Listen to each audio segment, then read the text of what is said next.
Il est urgent d'attendre, cet oxymore je l'emprunte délibérément au bourgeois gentilhomme de Molière, puisqu'il s'adapte parfaitement à la condition de l'iPhone 16 Pro Max. Parce que s'il reste le fleuron d'Apple, l'iPhone 16 Pro Max n'a plus autant d'avance qu'auparavant sur le reste de la gamme. Oui, Apple brouille les frontières cette année. Hormis la taille de l'écran et la taille de la batterie, il n'y a plus vraiment de différence entre la version Pro et la version Pro Max. Et ce n'est pas plus clair avec les iPhone 16 de base, qui cette année héritent du mode macro et du bouton action, qui jusqu'alors était réservé au modèle Pro. Pire, ils ont même droit au nouveau bouton de contrôle de la caméra, au Wi-Fi 7, et ils sont également prêts pour Apple Intelligence. Bref, si on a longtemps porté au nu les Pro et les Pro Max, en 2024, on n'est plus sûr de rien avec Apple. Alors, à qui se destine donc cet iPhone 16 Pro Max à 1479 €?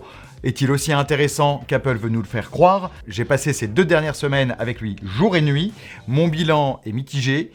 Difficile de lui trouver des défauts comme souvent chez Apple, en revanche on a l'impression d'avoir des qualités remâchées. Attendez une seconde là, vous savez combien ça coûte de remplacer le dos cassé d'un iPhone? 229 €. À ce prix-là, faut soit presque pas sortir son téléphone de sa poche, ou bien mettre une coque ultra résistante. Et c'est justement ce que propose Kestify, le partenaire de cette vidéo. Avec une toute nouvelle gamme de coques, à toute épreuve. Je vous en parle en fin de vidéo.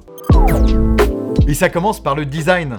Oui, reconnaissable entre tous, c'est normal, c'est le même depuis l'iPhone 12 Pro Max qui est sorti il y a 4 ans. Apple capitalise toujours sur le même look qui est reconnaissable et fonctionnel et préfère aujourd'hui se concentrer sur les avancées logicielles de son téléphone. Bref, on a quand même quelques détails qui évoluent, notamment le plus beau à mon sens, c'est l'écran. L'écran qui s'agrandit, on passe de 6,7 pouces à 6,9 pouces. Alors me direz-vous, quelle catastrophe! Mon téléphone va être trop grand en main. Non, Apple a eu la bonne idée d'augmenter le taux d'occupation de l'écran plutôt que d'augmenter les dimensions globales du téléphone. Ce que ça veut dire en pratique, c'est que les dimensions restent les mêmes, à 0,1 mm près, mais les bordures de l'affichage, elles, sont beaucoup plus fines. Résultat, on a l'impression d'avoir un écran qui couvre quasiment toute la face avant. C'est très confortable, très beau également. Et l'autre différence visuelle de cet iPhone 16 Pro Max, c'est l'apparition de ce bouton contrôle de la caméra qui, comme nous l'avons dit en préambule, est installé sur l'entièreté de la gamme iPhone 16. Le nouveau bouton contrôle de la caméra, eh bien, je me suis efforcé de l'utiliser au maximum durant mon test. Et mon bilan, c'est que je pense que c'est sans doute la moins bonne intégration d'Apple depuis la Touch Bar. Puisqu'en définitive, ce bouton, il est tout simplement mal fichu, mal placé. Apple a voulu plaire à tout le monde, ceux qui prennent des photos en mode portrait et en mode paysage, et à vouloir satisfaire tout le monde, au final, on ne satisfait personne. Apple a voulu reproduire la sensation du shutter de l'appareil photo comme on peut l'avoir également chez Sony avec les Xperia, notamment le Xperia 1.6. Sauf que chez le japonais, le bouton est beaucoup plus proche du bord, ce qui fait qu'il tombe parfaitement sous l'index. Ici, il faut s'arc-bouter et obstruer une partie de l'écran pour atteindre ce bouton contrôle de la caméra. La prise en main, de fait, n'est pas confortable. Et en mode portrait, c'est la même chose, on est obligé de baisser sa prise et de fait, le téléphone tient beaucoup moins bien en main et risque de tomber, notamment sur un iPhone 16 Pro Max qui est beaucoup plus grand. Bon, après avoir critiqué le positionnement de ce bouton, on peut parler de ses fonctionnalités parce qu'il en reste tout de même pas mal. Les 2 en 1, cliquable et tactile. Autant de possibilités pour adresser tout plein de fonctions photo. Oui, Apple réserve ce bouton uniquement à des applications photo. On peut y associer l'appareil photo, Instagram, Snapchat, ou encore la loupe ou le lecteur de QR code si on veut. En revanche, il n'est pas encore ouvert à d'autres applications. Au niveau de ses fonctionnalités, ce bouton permet, lorsqu'on clique dessus, de prendre une photo ou d'ouvrir l'application photo à laquelle il est associé. Lorsqu'on effectue un appui long, ça déclenche une vidéo. Et si l'on double tape sur ce bouton sans le presser, je vous rappelle qu'il est aussi tactile, on fait apparaître un sous-menu. Dans celui-ci, on peut adresser l'exposition, la profondeur de champ, le zoom, ou encore les différents styles proposés par Apple, l'espèce de filtre made in Cupertino. Et à l'usage, ce bouton, il est frustrant, puisqu'il est loin d'être ergonomique, comme je vais vous l'expliquer. En définitive, malgré son verre saphir qui le recouvre et donc qui offre une très bonne conduction, on a un tactile qui répond moins bien que l'écran. Ça, c'est assez bête. D'autant plus que l'écran, lorsqu'on fait apparaître le menu, permet de naviguer dans ce menu et d'effectuer des réglages beaucoup plus fins qu'en utilisant ce bouton. Au final, tout ce qu'on peut faire avec ce bouton, on peut aussi l'obtenir avec l'écran tactile. Et même si j'apprécie beaucoup le menu que nous a concocté Apple, je préfère largement y naviguer depuis l'écran tactile. Je ne comprends pas Apple, j'attends de voir ce qu'il nous prépare éventuellement de nouveau pour ce bouton, s'il pense l'améliorer par la suite. Actuellement, il ne justifie absolument pas l'achat d'un iPhone 16.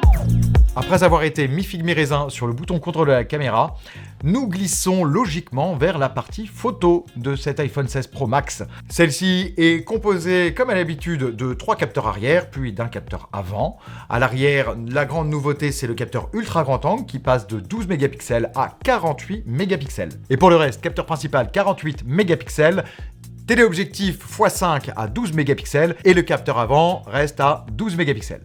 Et malgré son ajustement au niveau de l'ultra grand angle, eh bien l'iPhone se trouve en difficulté cette année, notamment auprès du laboratoire DxOMark, qui dans son test indépendant eh bien l'a classé en 4e position, alors que l'iPhone 15 Pro Max était l'an dernier en 2e position de ce même classement. Devant lui, on retrouve Huawei avec le Pura 70 Ultra, on a également le Magic 6 Pro de Honor, dont on n'a jamais tari d'éloge, et petit nouveau, eh bien le Pixel 9 Pro XL de Google, qui parvient à lui chipper la 3e place. Et puisque le Pixel 9 Pro XL ne dépasse l'iPhone 16 Pro Max que d'un tout petit point chez DxOMark, eh bien nous avons décidé d'opposer frontalement les deux téléphones lors d'une grande série de shooting photos de jour comme de nuit. Résultat, au bilan, on peut dire que globalement, l'iPhone 16 Pro Max eh bien, offre une image moins détaillée que le Pixel 9 Pro XL, une image également qui utilise beaucoup plus de HDR, donc c'est-à-dire qu'il va compresser les hautes lumières et les basses lumières pour avoir un rendu plutôt neutre, ce qui est moins confortable visuellement, je trouve. Question de goût, question de préférence, mais il faut savoir que le rendu sera plus fade, avec moins de tonalité, moins de contraste, moins de profondeur. Ça, c'est un constat qui est valable sur l'ensemble des focales, qu'on soit sur le grand angle, l'ultra grand angle ou également en zoom. 4e place, c'est pas non plus déshonorant, l'iPhone 16 Pro Max demeure un excellent photophone, ne vous y trompez pas. Cependant, aujourd'hui, la concurrence est là. Elle est armée, elle est prête et elle affronte l'iPhone 16 Pro Max sans peur. Et elle parvient par moment à le dépasser. C'est le cas, comme on l'a dit, du Pixel 9 Pro XL. Et puisqu'il ne dépasse l'iPhone que d'un tout petit point chez DxOMark, nous les avons fait s'affronter lors d'un grand shooting photo. Au crédit de l'iPhone, eh bien, si je n'avais eu que ce téléphone à utiliser, si je ne connaissais que lui, eh bien je trouverais que c'est magnifique. Magnifique parce que c'est chaleureux, parce que ça met bien en évidence les personnes, notamment au niveau des teintes de peau qui sont pas très blafardes, qui sont plutôt éclairées, ça c'est très agréable. En revanche, puisque j'avais le 9 Pro XL à côté, eh bien beaucoup de désillusions sont apparues. Désillusions puisqu'on a une teinte qui est majoritairement chaude, plutôt jaune, et donc qui tranche avec la réalité des couleurs. Désillusions également puisque nous avons un rendu qui est très porté sur le HDR, à savoir une compression des hautes et des basses lumières pour un rendu un peu plus neutre, un peu trop fade, on va dire, au global. De son côté, le Pixel offre plus de contraste, ce qui donne du relief et du volume au cliché. Mais lorsqu'on met les photos côte à côte du Pixel et de l'iPhone, ce qui choque le plus, c'est le zoom. Oui, en effet, les deux sont pourvus d'un téléobjectif x5. Ils sont, en théorie, capables des mêmes résultats. En théorie, puisque l'iPhone est en 12 mégapixels, alors que le Pixel, lui, est en 48 mégapixels. À savoir donc qu'il va pouvoir faire du pixel binning sur son téléobjectif. Qu'on soit en x5, en x15 ou en x25, eh bien, ce qui marque le plus, c'est le manque de détails sur l'iPhone. Google est beaucoup plus à l'aise sur ce terrain-là. Ça, c'est valable de jour comme de nuit. De jour, on va avoir notamment beaucoup plus de bruit, une espèce de volonté de tout mettre du côté de l'iPhone, alors que même si on a un petit lissage du côté de Google, on va avoir une image beaucoup plus nette et beaucoup plus détaillée. Dans ce petit restaurant, eh bien, les marchandises qui sont achalandées sur le comptoir, on parvient vraiment à les distinguer. On parvient aussi à lire beaucoup mieux les autocollants qui sont placardés sur la porte sur le Pixel 9 Pro XL que sur l'iPhone 16 Pro Max. Sur d'autres scènes, comme sur l'enseigne de ce restaurant rambolitain, le Louvetier, eh bien, on voit deux partis pris différents, vraiment, radicalement. L'iPhone va plus être porté sur les couleurs, sur une image qui va péter un petit peu à la rétine, alors que Google va beaucoup plus marquer le contraste et faire ressortir le néon en lui-même de l'enseigne, plutôt que l'éclairage qui pourrait l'entourer. Petit retour sur le capteur grand angle, puisque c'est celui qui opère le mode portrait. Et ce mode portrait, eh bien, il est plus efficient avec le Pixel qu'avec l'iPhone. Pourquoi ? Puisqu'on a un bokeh plus harmonieux sur le téléphone de Google que sur le téléphone d'Apple. Notamment, on s'aperçoit sur ce cliché que le contour de la casquette est mieux détouré sur le Pixel que sur l'iPhone. On voit notamment les petits brins de laine sur le pixel alors que l'iPhone les squeeze, tout simplement. De nuit, c'est sensiblement la même chose avec toujours cette teinte un petit peu plus chaude pour l'iPhone. Néanmoins, ce mode portrait, eh bien, si théoriquement il est mieux sur le pixel puisqu'il est plus détaillé, puisqu'il rend des couleurs plus justes, plus naturelles, même s'il est moins juste, je préfère le rendu plus doux sur les visages qu'offre l'iPhone plutôt que le téléphone de Google. Passons rapidement sur le capteur ultra grand angle puisque même s'il change drastiquement cette année avec 48 mégapixels au lieu de 12 mégapixels, eh bien il est correct, se met au niveau des smartphones haut de gamme actuels sans pour autant casser la baraque. Ce qu'on peut dire versus un iPhone 15 Pro ou un 15 Pro Max, c'est qu'il sera beaucoup plus efficient en basse lumière, avec une tonalité plus haute, avec également une exposition meilleure, grâce tout cela à l'utilisation du pixel binning sur cet objectif. Lui conserve ses 12 mégapixels et il s'avère être très porté sur le HDR, bousillant un petit peu trop le contraste des égaux portraits, ce que je trouve assez dommageable. En effet, on perd du relief, on perd de la matière, on perd aussi du style. En définitive, lorsque l'on prend une photo avec une exposition lumineuse qui atteint une partie du visage mais pas l'autre, eh bien l'iPhone va avoir tendance à rehausser toutes les lumières du visage et ainsi gommer l'effet que l'on souhaite apporter à son cliché. Et petit détail et non des moindres, un mode portrait en selfie qui est assez catastrophique. J'ai repris cette photo de moi avec un casque sur les oreilles au moins 5 ou 6 fois afin de vérifier que l'iPhone n'avait pas été trompé éventuellement. Eh bien non, il foire complètement son bokeh, incrustant le casque dans l'arrière-plan. De nuit, le selfie est mieux traité sur le Pixel puisqu'il n'a pas besoin de déclencher un écran lumineux, alors que l'iPhone, même si le flash est désactivé, va balancer un écran blanc afin d'éclairer le visage juste avant de prendre la photo. Le mode portrait, eh bien c'est moins bon également sur l'iPhone, avec une image qui est très floue comparée au Pixel. Terminons cette partie photo sur une touche positive, eh bien on va aborder les styles photographiques de l'iPhone, puisque Apple a enrichi cette catégorie en ajoutant un petit pavé tactile qui permet sur chaque filtre eh bien, de venir modifier soit le ton, soit la colorimétrie, soit encore la palette de couleurs utilisée. Ça n'agit pas sur l'ensemble des couleurs, mais sur certaines couleurs du plan pris en photo. Le rendu est plutôt sympathique et permet vraiment de jouer tant en pré-production qu'en post-production, qui est un atout certain pour cet iPhone 16 Pro Max. Et si on veut continuer à filer la comparaison avec Google, c'est un petit plus pour Apple, puisque du côté de Mountain View, on a également des réglages possibles, mais qui nécessitent d'aller à différents endroits de l'écran, alors que là, tout est centré sur un petit carré tactile. Très pratique. Pour la partie vidéo, eh bien, l'iPhone Pro respecte son dénominatif, il est fait pour les professionnels. À savoir que vous aurez un excellent rendu, donc si vous êtes un particulier, pas de souci. Vous serez aussi bien qu'avec un Android haut de gamme. Si vous êtes un professionnel, vous pourrez bénéficier de l'Audio Mix qui utilise les 5 micros du téléphone pour isoler les sons et notamment la voix du protagoniste que l'on filme par exemple. Et en post-production, on a accès à 4 modes, le mode standard, le mode dans le cadre, le mode studio et le mode cinématique pour régler ce dit son.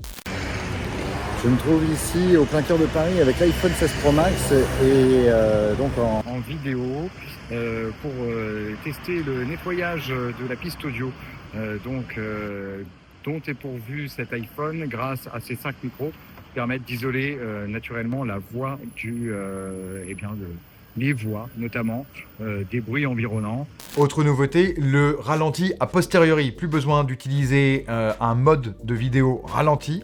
Désormais, à partir du fichier que l'on a tourné, s'il est pris en 4K 120 fps, eh bien on pourra le ralentir en 60 fps, en 30 fps ou même en 24 fps. C'est un point bien senti puisque l'on peut désormais filmer sans se préoccuper de la scène que l'on prend, du moment précis que l'on souhaite shooter au ralenti et le faire a posteriori.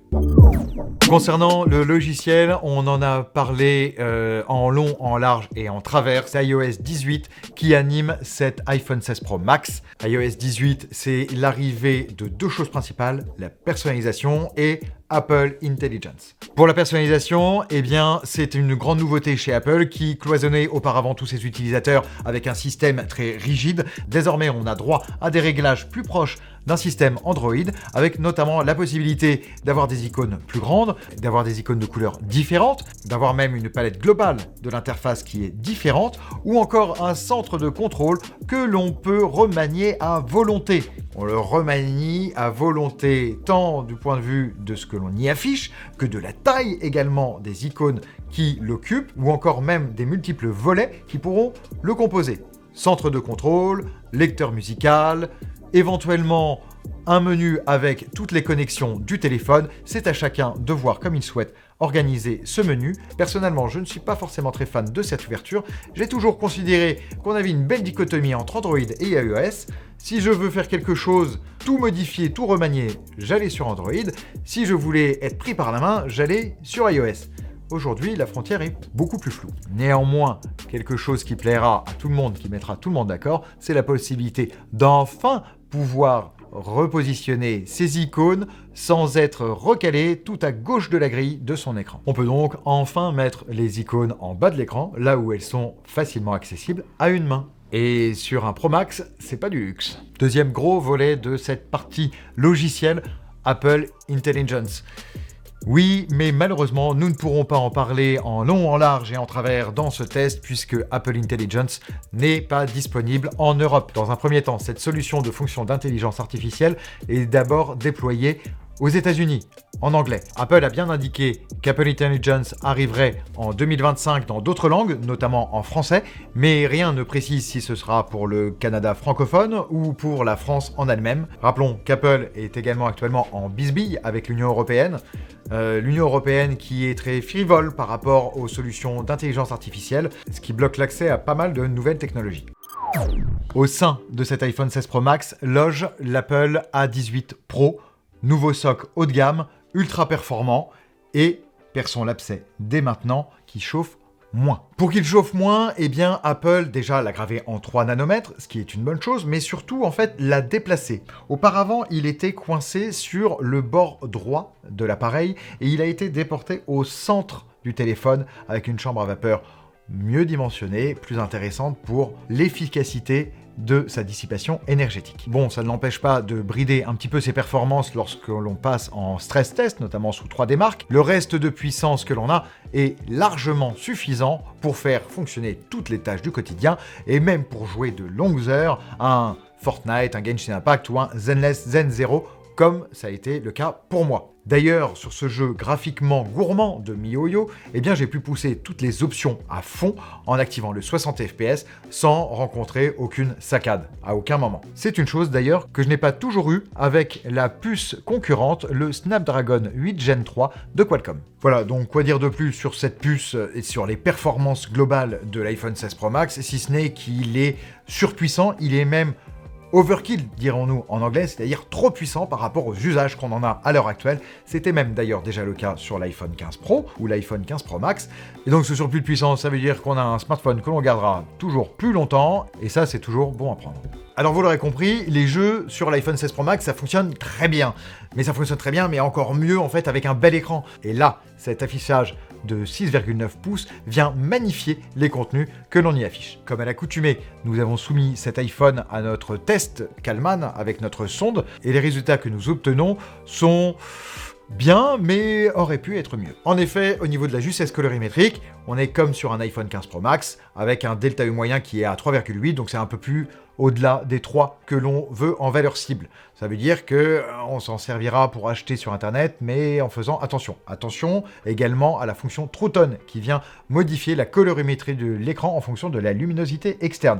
Pensez à la désactiver si vous souhaitez avoir des couleurs réelles sur votre écran. Bon, bien évidemment, côté fréquence de rafraîchissement, on est toujours sur du 120 Hz, c'est normal, c'est la gamme Pro, et c'est toujours une différence entretenue avec les iPhones de base, donc aujourd'hui l'iPhone 16 et l'iPhone 16 Plus, qui eux conservent une fréquence de rafraîchissement de 60 Hz. Si sur la colorimétrie ça peut paraître un petit peu juste, là où en revanche Apple se défend extrêmement bien, c'est avec sa luminosité. La luminosité maximale mesurée en SDR ou en HDR, eh bien dépasse les 1000 nits pour l'un et les 2000 nits pour l'autre, ce qui nous assure un usage parfaitement confortable en plein soleil. Et ajouter à cela des bordures plus fines que jamais, franchement, cet écran est magnifique et ultra agréable à utiliser.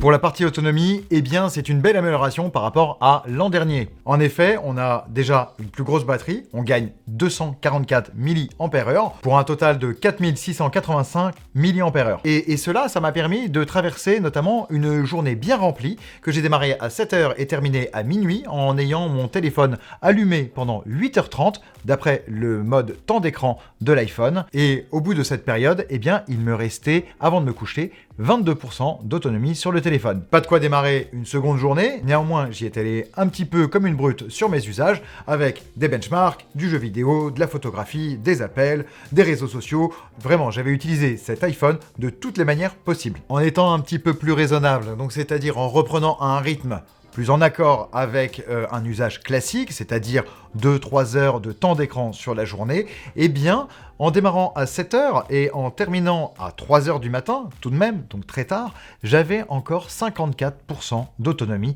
sur le téléphone. Ce qui veut dire que après quelques heures de sommeil, j'aurais très bien pu réenchaîner une seconde journée à peu près sereinement. Et ça, c'était quelque chose que l'an dernier, nous n'avions pas pu réaliser.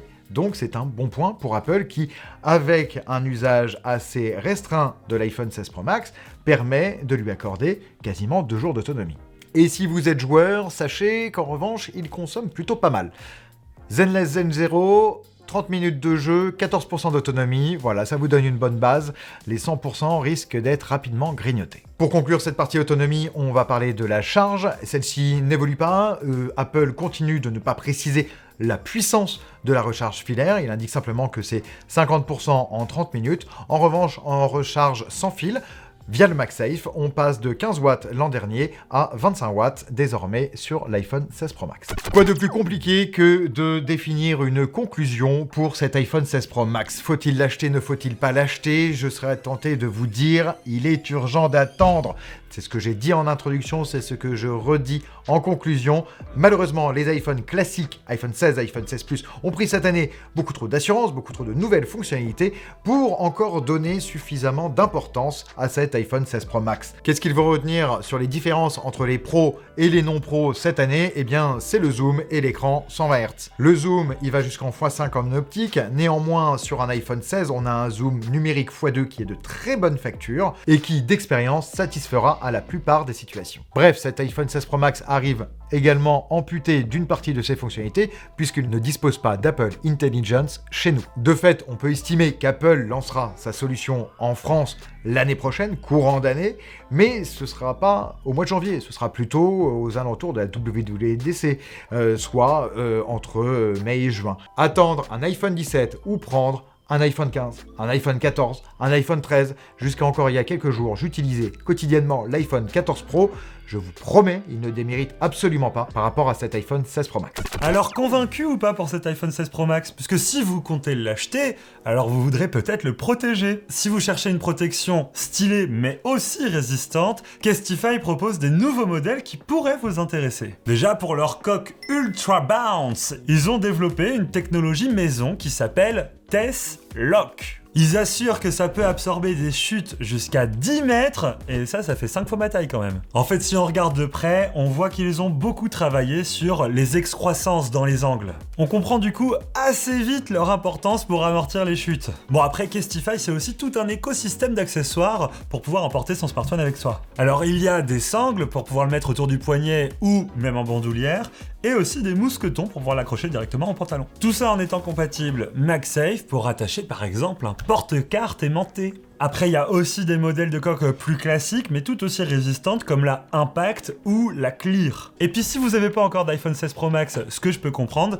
c'est aussi disponible sur les Galaxy S et Z, mais aussi sur les Pixels de Google. Dans tous les cas, si vous voulez en savoir plus, je vous mets un lien dans la description, ainsi qu'un code promo de 10%, histoire de faire des petites économies. Bon allez, retour à la vidéo. Voilà, vous savez à peu près tout sur ce nouveau fleuron d'Apple, un iPhone qui ne nous déçoit pas, ne nous surprend pas, un iPhone surtout qui nous fait nous poser la question, ne serait-il pas plus intéressant de revoir le cycle de renouvellement des iPhones tous les 2 ans plutôt que tous les ans. Merci de nous avoir suivis, n'hésitez pas à lâcher un petit pouce, un commentaire en dessous de cette vidéo, à vous abonner, à cliquer sur la cloche des notifications. C'est tout pour moi aujourd'hui, je vous souhaite une bonne journée, une bonne soirée en fonction de l'heure à laquelle vous me regardez et je vous dis à une prochaine. Salut!